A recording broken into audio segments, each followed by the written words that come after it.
మెరుపు కలలు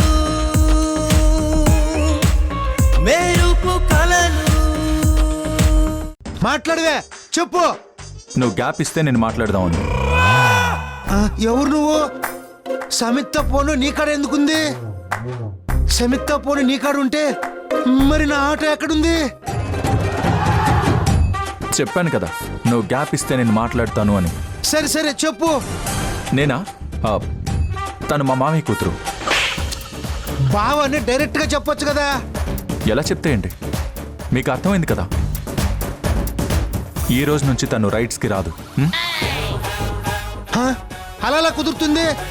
రైడ్స్ చేయకపోతే నాకెంత నష్టం? నష్టాలు అలా ఉంచితే తల్లి ఎవరు తింటారు? అయినా రైడ్స్ ఎందుకు చేయట్లేదు? తనకేమైంది? అయినా నా ఆటో ఎలా ఉంది? ఏం జరిగిందో నాకే తెలీదు, నీకేం చెప్పమంటావురా? మాట్లాడవేంటయ్యా? ఏదో ఒకటి జరిగింది. తను మాత్రం రైట్స్ చేయదు. అలాగైతే 5,000 ఫైన్ వేస్తాను. నా ఆటో తీసుకుని వచ్చి నా ఆఫీసులు ఇవ్వమని చెప్పు. ఫైనా? ఫైన్ ఎందుకు? ఎందుకంటే తన వల్ల ఈ రోజు నాకు నష్టం వచ్చింది కాబట్టి.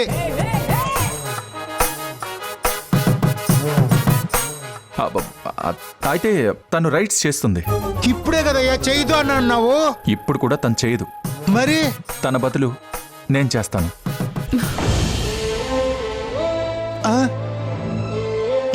నువ్వెందుకు చేస్తావు? నీకు ఆన్సర్ కావాలా, రైట్స్ చేయడం కావాలా?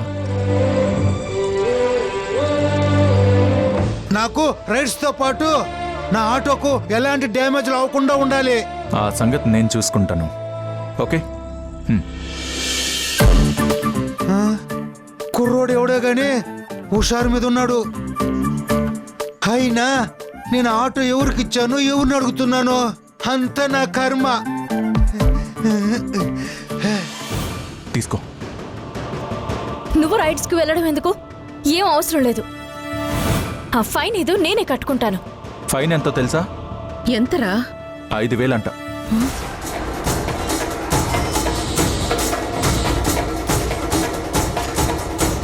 అంటే ఈవిడ గారు ఈ వారం అంతా కష్టపడిందంతా పోయినట్టే. ఆయన అవసరం లేదు. మేనేజర్తో నేను మాట్లాడతాను. ఎవరు రైడ్కి వెళ్ళాల్సిన అవసరం లేదు. చూడు, నేను ఈ ఇంట్లోనే ఉంటున్నాను. ఈ ఇంట్లో ఉన్న వాళ్ళకి సమస్యలు వస్తే నేను రియాక్ట్ అవుతాను. ఓన్లీ ఫ్రెండ్స్ మాత్రమే హెల్ప్ చేయాలా ఏంటి సంగీత? ఏమంటావు? అంతే బావా, అంతే. కరెక్టా? కరెక్టే. అయినా ఎందుకు బాధపడుతున్నావు? ఏం జరుగుతుందో అడిగినా చెప్పనప్పుడు కనీసం తెలిసిన సమస్యనైనా భుజాన వేసుకొనివ్వండి. ఏమంటావు సంగీత? అంతే కదా? అంతే బావా. సరే కానీ నీకేమన్నా రైట్స్ వస్తే ఆ డీటెయిల్స్ అన్ని నాకు షేర్ చేయి. ఓకే అమ్మా, వెళ్ళొస్తానమ్మా. బాయ్ సంగీత, బాయ్.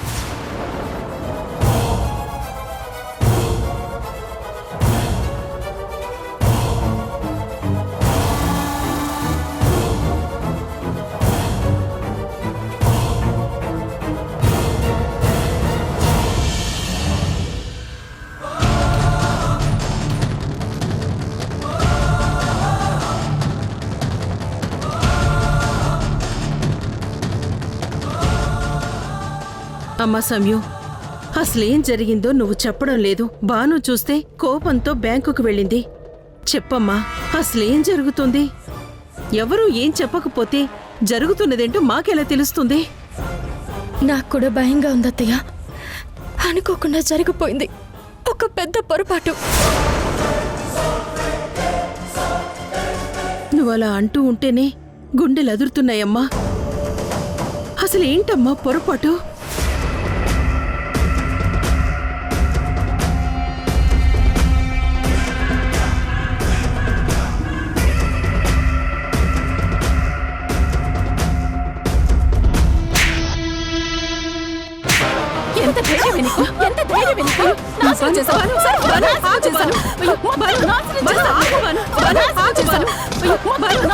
చెప్పేది విను. నీకేమైనా పిచ్చిగాని పట్టిందా? అసలేం జరిగిందని బిడ్డని అంతలా కొడుతున్నావు? పిచ్చిగాని పట్టిందా నీకు? అవును, నాకు పిచ్చి పట్టింది.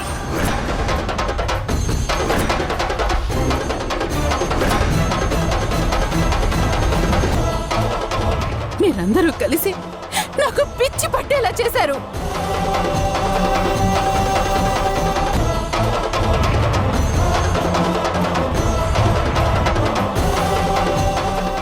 అసలు ఏం జరిగింది బాను?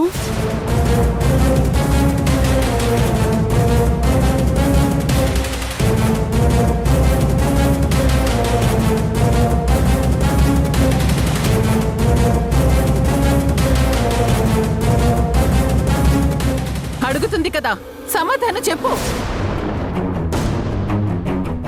హ, చేసిందంతా చేసి నోటి నుండి మాట బయటికి రాకుండా అమాయకురాలా ఉంటే ఎలా? చెప్పు.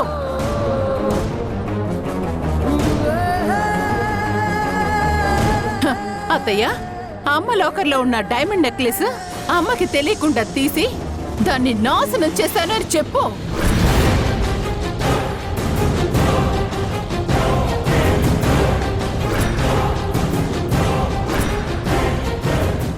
ఏంటి, డైమండ్ నెక్లెసా? ఆ, డైమండ్ నెక్లెస్సే. ఇన్ని రోజులు ఎన్ని కష్టాలు పడి నడి రోడ్డు మీద నించున్నా కూడా దాన్ని ముట్టకూడదు అనుకున్నాను.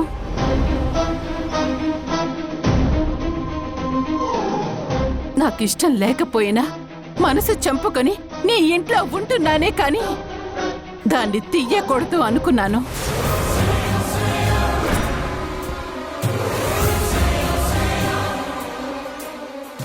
ఈరోజు ఎన్ని కష్టాలు పడినా రేపు నా బిడ్డలకి అదే భవిష్యత్తు అనుకున్నాను.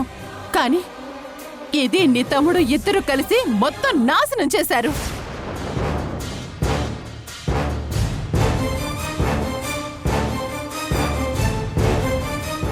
చెప్పు చెప్పు, నా డైమండ్ నెక్లెస్ ఏం చేశారో చెప్పు. ఎవరిని ఉత్తరించడానికి నన్ను నాశనం చేశారో చెప్పు. ఇదంతా కావాలని చేసింది కాదు, అనుకోకుండా జరిగింది. ఆ రోజు నాన్న వాటిని తీసేటప్పుడు చాలా ఆలోచించారు. తన మనసు ఒప్పుకోకపోయినా మరుసటి రోజు వాటిని తీసుకోవచ్చు అన్న నమ్మకంతో తీశారు. కానీ ఆ నెక్స్ట్ డేనే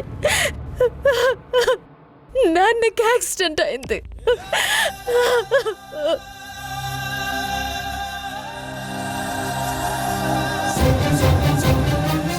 పేదవాళ్ళ కోసం కడుతున్న వెంచర్ బిల్లులు సమయానికి రిలీజ్ అవ్వలేదని, ఆ బిల్ రాగానే ఆ వచ్చిన డబ్బుతో డైమండ్ నెక్లెస్ విడిపించాలనుకున్నారు.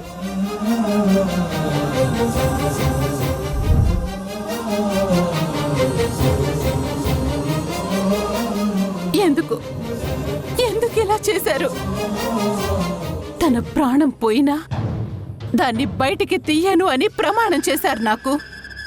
దాన్ని మర్చిపోయి ఎందుకు ఇలా చేశారు? ఎందుకు చేశారు?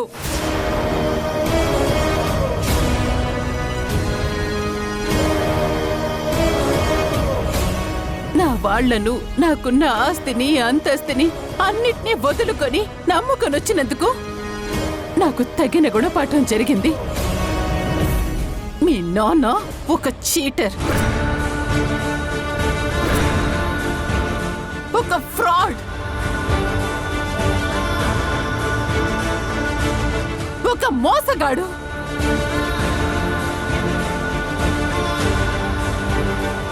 నమ్ముకున్న నాకు, రక్తం పంచుకు పుట్టిన బిడ్డలకు ఇంత అన్యాయం చేశాడు అంటే, బయట జనాల్ని మోసం చేయలేదంటే ఎలా నమ్ముతారు?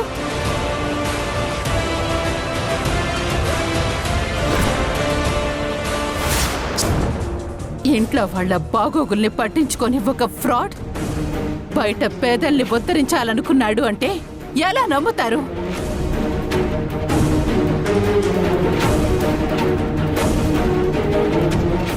అందరితో మంచివాడు అనిపించుకోవాలన్న స్వార్థంతో భార్య బిడ్డల్ని మోసం చేసినా పెద్ద మోసగాడు.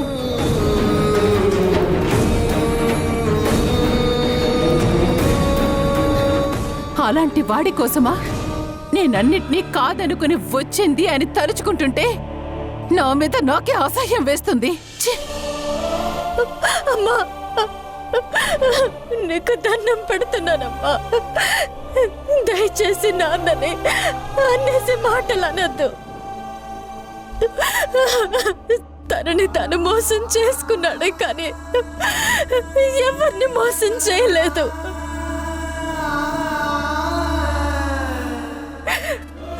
పరిస్థితులు వికటించి విధి ఆడిన నాటకంలో మోసపోయాడు.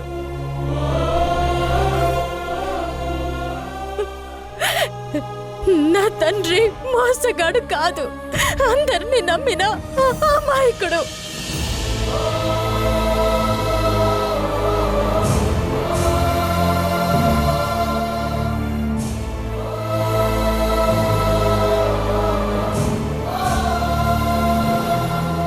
మీ నాన్న మోసగాడు కాదు, అంతేనా? మీ నాన్న ఫ్రాడ్ కాదు, చీటర్ అంతకన్నా కాదు, అంతేనా?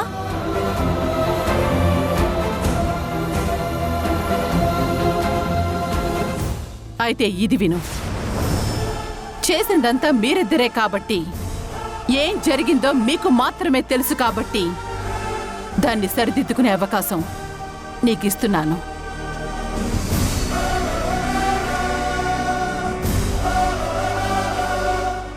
నువ్వేం చేసినా సరే, నువ్వేవైపోయినా నాకు అనవసరం. నాకు సౌందర్య, సంగీతానే ఇంపార్టెంట్. మీ నాన్నలాగా నేను వీళ్ళని వదిలేసుకోలేను. అందుకని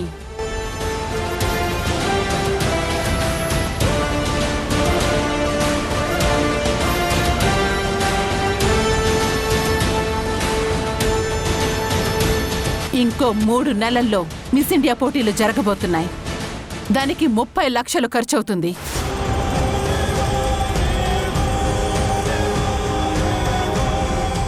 ఈలోగా నువ్వు గనక ఆ 30 లక్షలు సంపాదించి ఇవ్వగలిగితే నా బిడ్డ భవిష్యత్తు నిలబడుతుంది.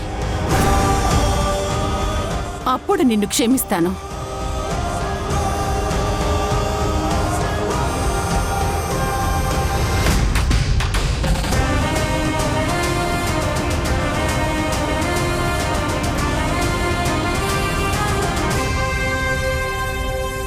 పాను, 3 నెలల్లో 30 లక్షలు ఎలా తెస్తుంది? తేవాలి.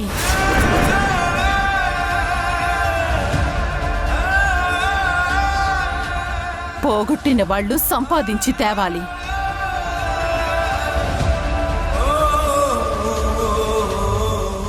మూడు నెలల సమయం, 30 లక్షలు. మిస్ ఇండియా కిరీటం.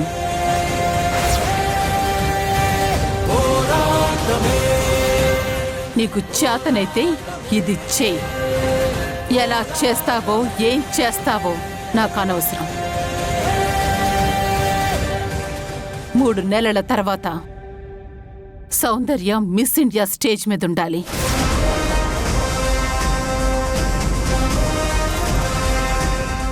అందరూ నువ్వు మీ నాన్నలాగే ఉంటావు, మీ నాన్నలాగే ఆలోచిస్తావు, మీ నాన్నకి ప్రతిరూపం అంటుంటారు కదా, అది నిజమని ప్రూవ్ చేసుకునే అవకాశం వచ్చింది. అలాగే మీ నాన్న చేసిన మోసాలను ప్రాయశ్చిత్తం చేసుకునే అవకాశం వచ్చింది.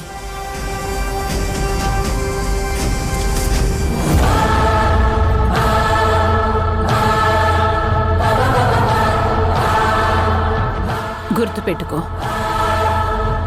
3 నెలలు, 30 లక్షలు.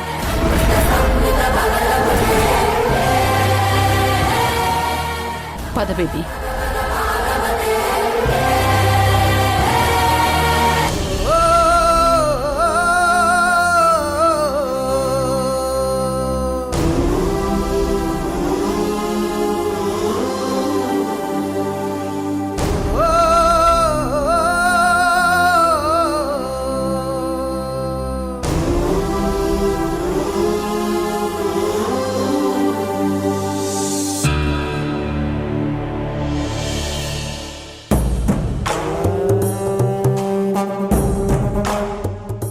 అరే నిన్న ఒక గొడవ అయిందిరా. ఊరికూరికేనే వాళ్ళతో గొడవ పెట్టుకొని కొట్టుడే కొట్టుడు, పిచ్చ కొట్టుడు కొట్టాం. జస్ట్ సరదాకే. ఏం కొట్టినామంటే అట్లా కొట్టినాం రా. అరే నిన్న జరిగింది తర్వాత చెప్దు గాని ఇప్పుడు జరగాల్సిన దాని గురించి ఆలోచిద్దాం.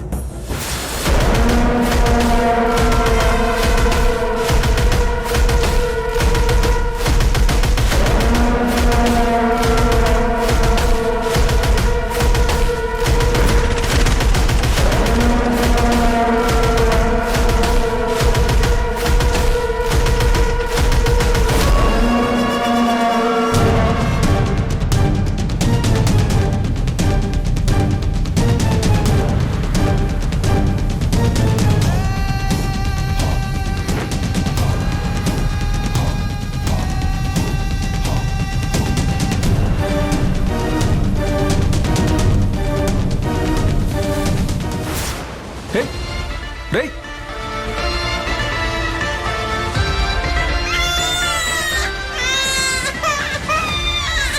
అయ్యో ఏమైంది నాన్న? పాపం పాప పచ్చిమిరపకాయని తెలియక కసుక్కుని కొరికింది. అయ్యో పాప ఏడు పాపాలంటే ఎలా రా? రేయ్ ఎలా ఉందిరా? పాప నోటి మంట చల్లారాలంటే ఏం చేయాలో పిల్ల తల్లికి మనం చెప్పాలా?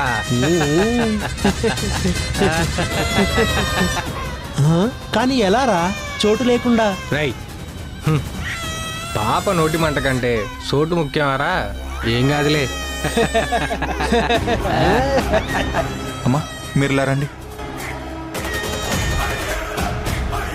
హలో ఎక్కడికి? పర్వాలేదు, కావాలంటే మేమే కళ్ళు మూసుకుంటాం. మూసుకోరా. మాకేం కనబడట్లేదు. మాకేం కనిపించట్లేదు. పదండమ్మా.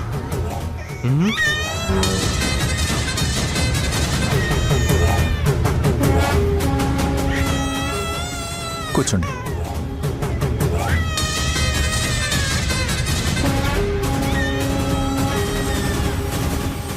నువ్వెంత ప్రొటెక్ట్ చేయాలని చూసినా కుదరదు. అయినా నీకెందుకురా? కిరాయికి ఆటో నడుపుకునేవాడివి. ఎందుకురా నీకు సమాజం పట్ల ఇంత ప్రేమ? అంటే ఇప్పుడు ఆటోలో కూర్చోబెట్టావు, తర్వాత ఏంటి? అడ్డుగా నిల్చుంటావా లేదా నీ షర్టు తీసి అడ్డంగా పెడతావా?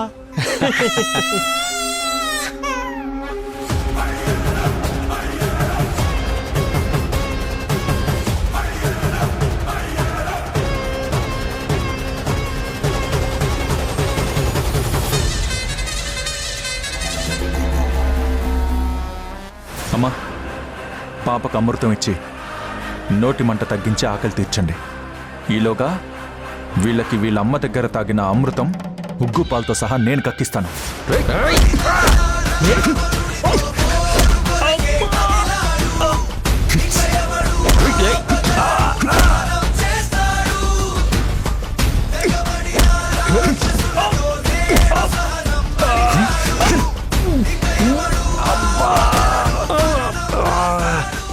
రే ఎక్కడికి వెళ్ళేది? ఇంకా 4 తన్నాడు అనుకో పైకి పోవడం గ్యారెంటీ. బతికుండాలంటే పారిపోవడం మంచిది. పద రా.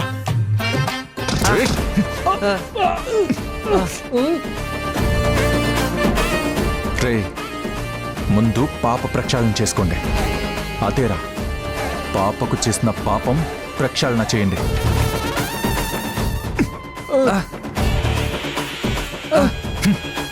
అడగండి రా. క్షమించమని అడగండి. మమ్మల్ని క్షమించండి సిస్టర్, మేము సరిదిద్దుకోలేని తప్పు చేశాం.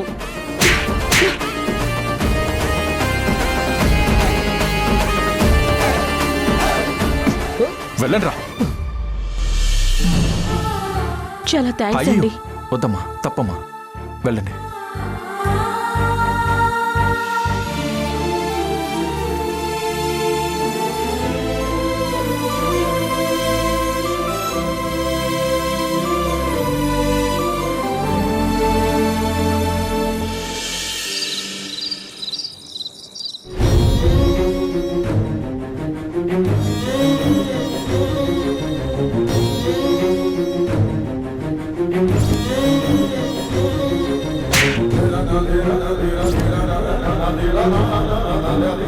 మీ నాన్న ఒక చీటర్.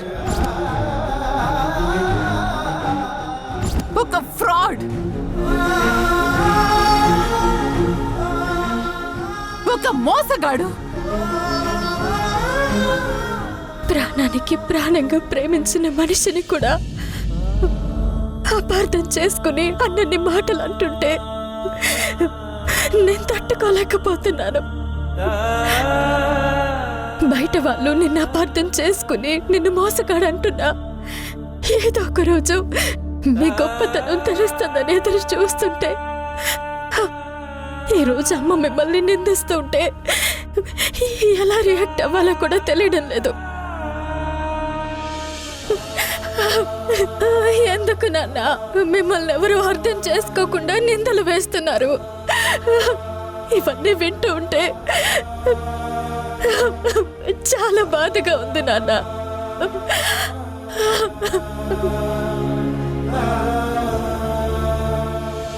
సమయం నాన్న, ఏంటి సమయం? ఎందుకు ఆ కన్నీళ్ళు?